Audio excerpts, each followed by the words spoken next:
படத்துலையும் வந்து ஒரு லீட் ஆர்டிஸ்ட் ஒருத்தர் இருப்பார், சித்தார்த் ஆர்யா, வினய் அந்த மாதிரி. இதில் ஏன் அப்படி இல்லை? ஆக்சுவலாக இந்த படம் நான் ஆரம்பிக்கும் போது எனக்கு இதில் நடிக்கிற ஐடியா இல்லை ஒரிஜினலாக. அதனால் என்ன பண்ணால் ஸ்கிரிப்ட் பண்ணும்போதே வந்து மேல் கேரக்டர் ஒன்று தான் இருந்துச்சு. அப்படி தான் நம்ம ஆரம்பித்தேன். ஸ்கிரிப்ட் ஃபுல்லாக முடிக்கும்போது ஆக்சுவலி ஒரிஜினலாக வந்து ஒரு ஹீரோ தான் நடிக்கிறதா இருந்துச்சு. அவர் யாருன்னு தெரியும், மிஸ்டர் விஜய் சேதுபதி. பட் கொஞ்சம் டேட் கொஞ்சம் சின்ன இஷ்யூ ஆச்சு. அவரும் ரொம்ப ஃபீல் பண்ணார், நான் ஏன்னா அந்த குறுகிய காலத்தில் ரெண்டும் ரொம்ப க்ளோஸ் ஆகிட்டோம். we are both looking forward to work with each other.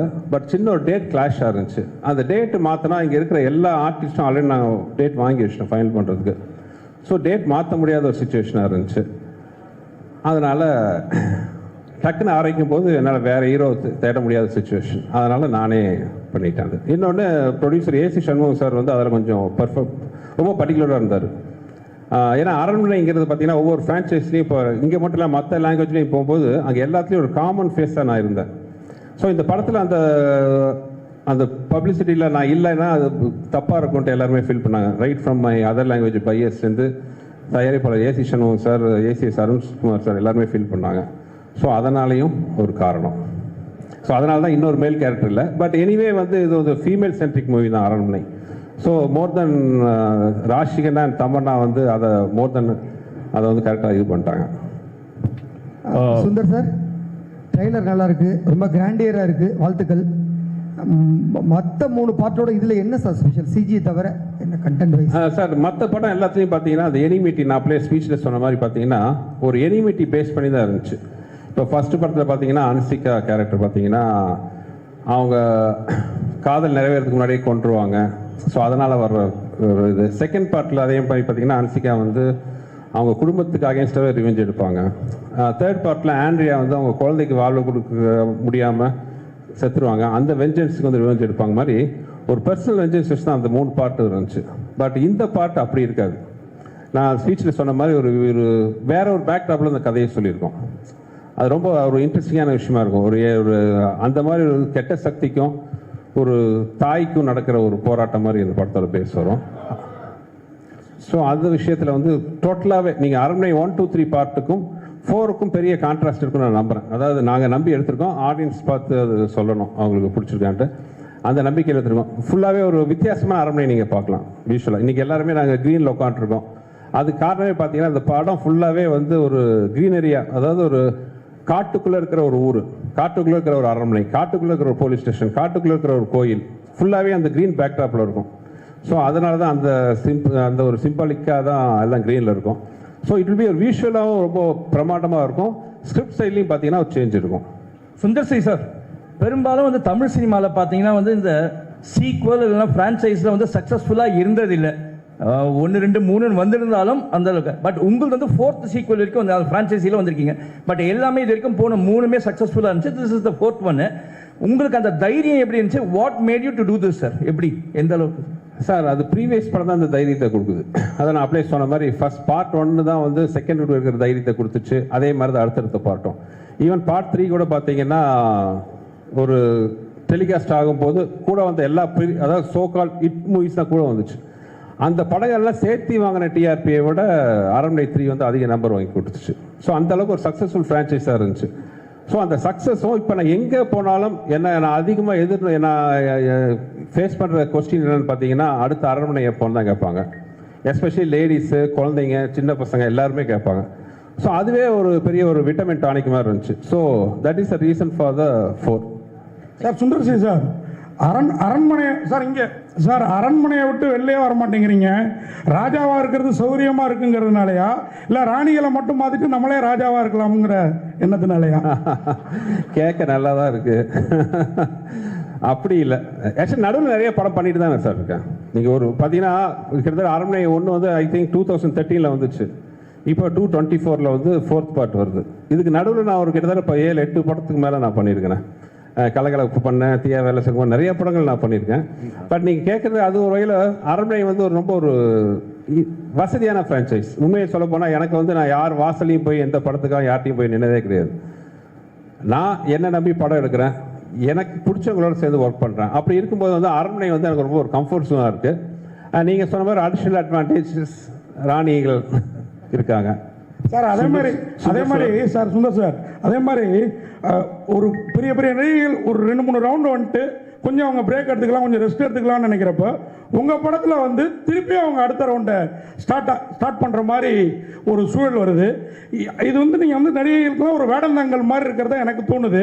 ஒருவேளை மேடமும் ஆர்டிஸ்ட் அப்படிங்கிறதுனால அவங்களுக்கு அந்த மாதிரி அவங்கள சார்ந்தவங்களுக்கு நம்ம சப்போர்ட்டாக இருக்கணும் அப்படிங்கிறதுக்காகவே இந்த மாதிரி படங்கள், ஏன்னா நல்லா ஓடவும் செய்யுது அந்த படங்கள், அப்படி ஒரு ஃபீல் உங்களுக்குள்ளார இருக்கோ? இல்லை, அப்படி எதுவும் இது வரைக்கும் நான் நினச்சதில்லை. அப்படி ஏதாச்சும் என் படத்தால் வந்து ஒரு ஐப்பு மழி வந்துச்சுன்னா வந்து ஆண்டவனுக்கு நன்றி தான். Sundar sir, Mani here, right here. Yes sir, yes, Congratulations. Thank you. Trailer looks very impressive. சரி, நீங்கள் உங்கள் கோர்ஸ் ஆஃப் த ஸ்பீச் வந்து நீங்கள் என்ன சொன்னீங்கன்னா, யூ செட் இந்த படத்தில் பாக் அப்படிங்கிற ஒரு கான்செப்டை பற்றி we've dealt அப்படின்னு, and it's part of Assamese folklore. அப்போ இந்த படத்தினுடைய கதை வந்து செட் இன் அசாமுங்களா? Where did you shoot? Was this natural location இல்லாட்டி செட்டா? அண்ட் உங்களுடைய CG is also impressive. Tell us about how much time you spent and the firms that were involved. இந்தியாவில் கொடுத்தீங்களா இல்லாட்டி was it done abroad? Yes sir, எனக்கு thanks for the question. இந்த விஷயத்தை நான் வந்து என் ஸ்பீச்சில் விட்டுட்டேன். ஸோ நீங்கள் கேட்டதுக்கு ரொம்ப தேங்க்ஸ். பாயிண்ட் நம்பர் 1 வந்து நீங்கள் சொன்ன மாதிரி is folklore was based in Assam, but the story is not based in Assam. So அது ஒரு கதையில் சின்ன ஒரு இன்ட்ரெஸ்டிங்கான ஒரு நாட்டாக இருக்கும் அந்த விஷயம். ஸோ நீங்கள் கேட்ட கேள்வி படத்தில் ஒரு கரெக்டான பதில் இருக்குது ஒன்று. செகண்ட் வந்து எனக்கு சில விஷயங்கள்லாம் ரொம்ப ஒரு பிடிவாதமாக இருப்பேன். அதாவது ஒரு விஷயம் என்னென்னா, மக்கள் தலைவர் எம்ஜிஆர் சாங்கில் கேட்குற மாதிரி, என்ன வளம் இல்லை இந்த திருநாட்டில், ஏன் கையை ஏந்த வேண்டும் வெளிநாட்டில்ங்கிற மாதிரி, நம்ம ஊரில் இல்லாத டேலண்ட் எங்கேயுமே கிடையாது. நீங்கள் பார்த்தீங்கன்னா நிறைய ஃபாரின் ஹாலிவுட் மூவிஸ் எல்லாம் கூட பார்த்தீங்கன்னா இங்கே தான் சிஜி ஒர்க் கொடுத்து பண்ணுறாங்க, ஆனால் கம்பெனிஸ் பேர்லாம் அவங்க மேலே தான் வருது. இந்த படம் முழுக்க எனக்கு என்னன்னா ஒரு விஷயத்தில் ரொம்ப உறுதியாக இருந்தேன். இந்த படத்தில் பண்ணுற சிஜி ஃபுல்லாகவே நம்ம ஊரில் தான், நம்ம ஊர் டெக்னீஷியன் வச்சு பண்ணவதில் ரொம்ப குறியாக இருந்தேன்.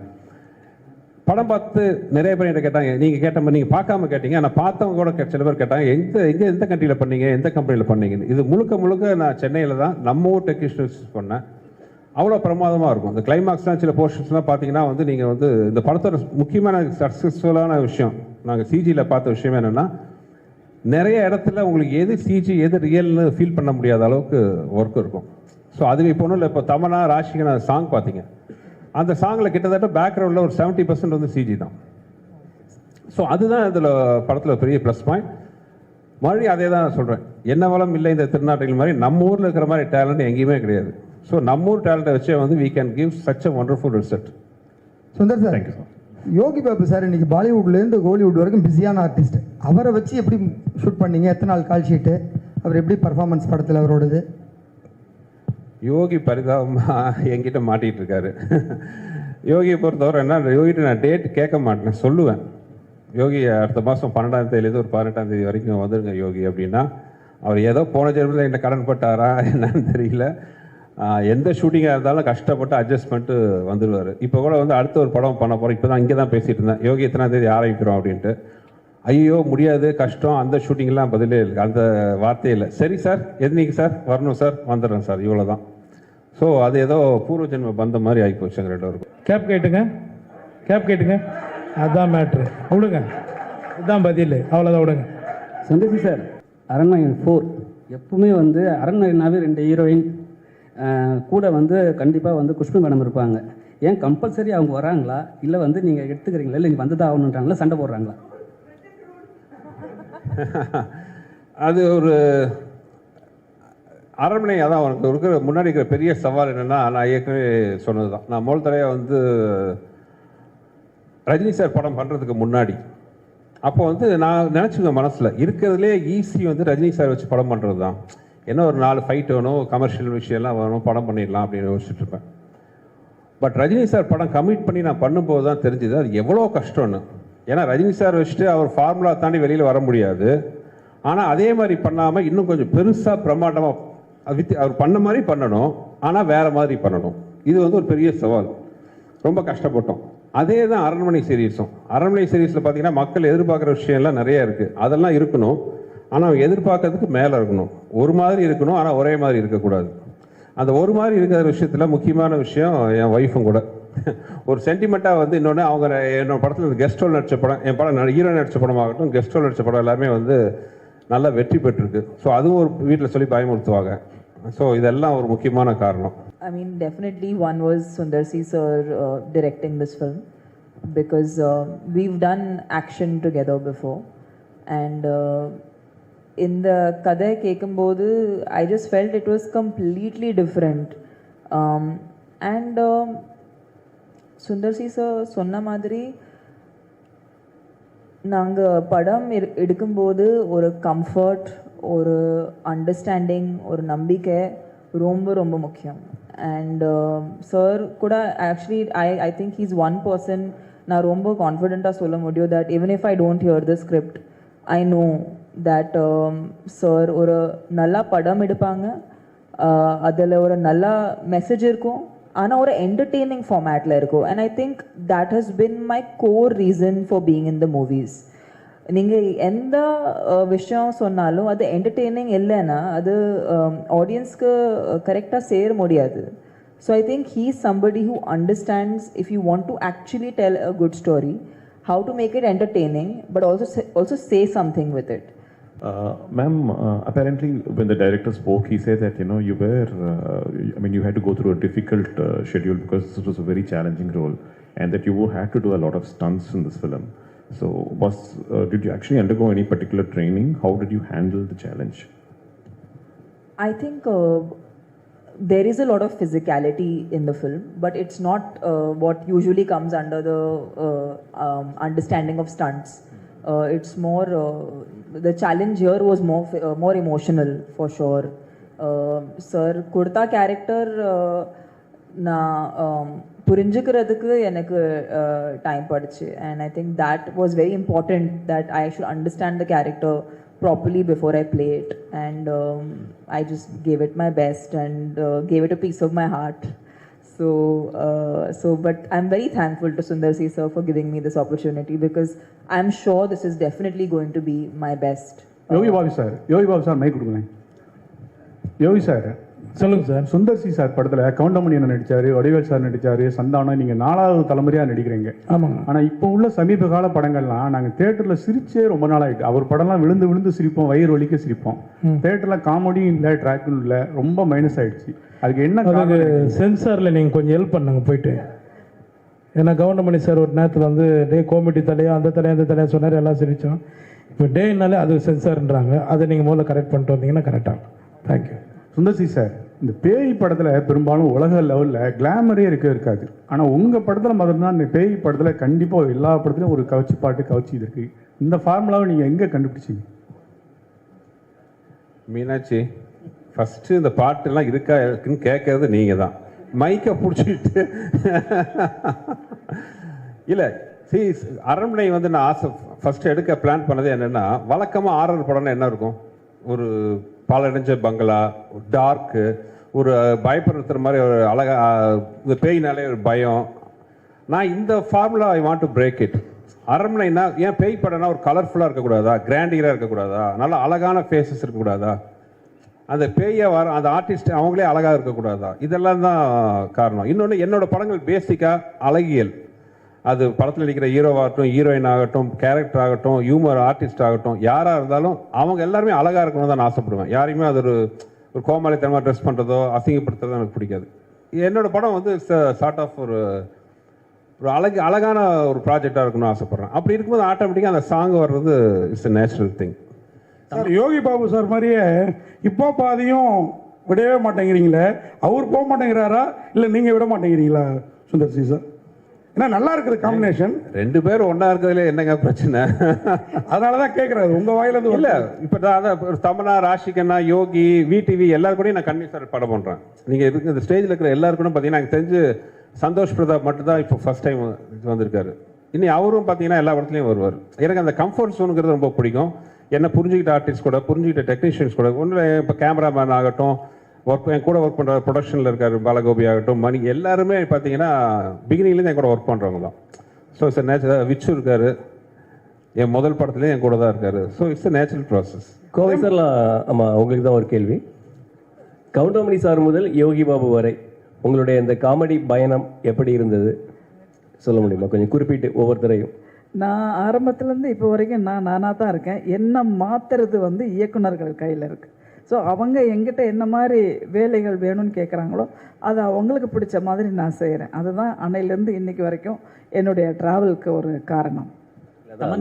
மேல் ஆர்டிஸ்ட்டை பற்றி சொல்லுங்கள், அந்த காமெடி நடிகர்கள் உங்கள் கூட நடித்தவங்களை பற்றி. கவுண்டமணி சார் முதல் யோகி பாபு வரை எல்லாருமே டேலண்டட் பர்சன்ஸ். அதான் சொல்கிறேன். இப்போ காமெடியாக வந்து சாதாரணமாக எல்லாரும் டக்குன்னு காமெடி ஆர்டிஸ்ட்னு சொல்லிட்டு வர முடியாது. அவங்களுக்கு தனி திறமைகள் இருந்தால் மட்டுமே தான் அவங்க வந்து மக்களுக்கு நடுவில் அவங்களுக்கு பிடிச்ச நடிகர்களாக வாழ முடியும்.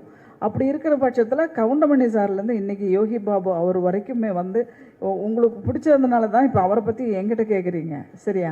உங்கள் எல்லாருக்கும் அவரை பிடிக்குது இல்லையா? அப்போ அவர்கிட்ட ஏதோ ஒரு திறமைகள் இருக்குது. திறமைகள் இல்லாமல் யாருமே வந்து காமெடி நடிகராக வர முடியாது. தமன்னா, நீங்கள் வந்து தேவி படத்தில் வந்து ஏற்கனவே இந்த மாதிரி ஒரு கேரக்டர் பண்ணியிருக்கீங்க. அதுலேருந்து இது எப்படி டிஃப்ரெண்ட்டாக இருக்கும்? தேவிக்கும் இந்த படத்துக்கும் கனெக்ஷனே கிடையாது actually. I think the genre is the same. It's a horror comedy. But அது தவிர கனெக்ஷனே கிடையாது ஒன்றும். தமன்னா, பெங்கால் டைகர் 2 பேரும் சேர்ந்து பண்ணியிருக்கீங்க. ஸோ இந்த படத்துலேயும் சேர்ந்து ஆக்ட் பண்ணியிருக்கீங்க. நீங்கள் ஸ்டேஜில் பேசும்போது சொல்லியிருந்தீங்க எனக்கு ரொம்ப கம்ஃபர்ட் ராஷி கண்ணா, ஸோ எல்லா விஷயத்தையும் ஷேர் பண்ண முடியும் அப்படின்னு. ஸோ வேறு இந்த செட்டில் வேறு யார்கிட்டையும் நீங்கள் ஷேர் பண்ணாத விஷயங்கள் இருக்கா? அவங்க தான் உங்களுக்கு ரொம்ப கம்ஃபர்ட்டாக இருந்தாங்களா? I think you'll have to see the film because I mean I don't know, Tamanna, you want to add something? The thing is, Raashi நானும் கண்டிப்பாக இந்த படத்துக்கு அப்புறம் நிறையா பேர் நமக்கு மெனி மோர் காம்பினேஷன், ஹீரோஸ்க்கு இப்படி காம்பினேஷன் இருக்கும் அந்த மாதிரி. ஐ எம் ஹோப்பிங் இந்த படத்துக்கு அப்புறம் நாங்கள் 2 பேருக்கும் காம்பினேஷன் வச்சுக்கிட்டு இன்னும் நிறையா படங்கள் எடுப்பாங்க. Because I think the most important thing is both of us are very secure actors. And ராஷியோட ஜேர்னி நான் பார்த்துருக்கேன், ரொம்ப இன்ஸ்பைரிங்காக இருக்குது. ஏன்னா இந்த மேடையில் வந்து இவ்வளோ தமிழ் பேசுகிறது, இவ்வளோ அவங்களோட டெடிகேஷன், அவங்களோட ஃபிட்னஸ் பற்றி இருக்கலாம், அவங்களோட பேசுகிற டைலாக்ஸ் பற்றி இருக்கலாம், அந்த மாதிரி டெடிகேஷன் நான் பார்த்ததே இல்லை இந்த recent times. It matches her. Not even close. No. I think she's so much of her own, and I get inspired by her. And when we did a film together, appo genuine or a bond form aichi. And of course, you know, we're not like chuddy buddies, we don't talk every day, but whenever we meet, or a room of fondness or a comfort, or a layer ellame pesa mudiyum andha mari or a person she is. So we don't have any interesting anecdotes from the film, but actually share a very strong bond with Rashi.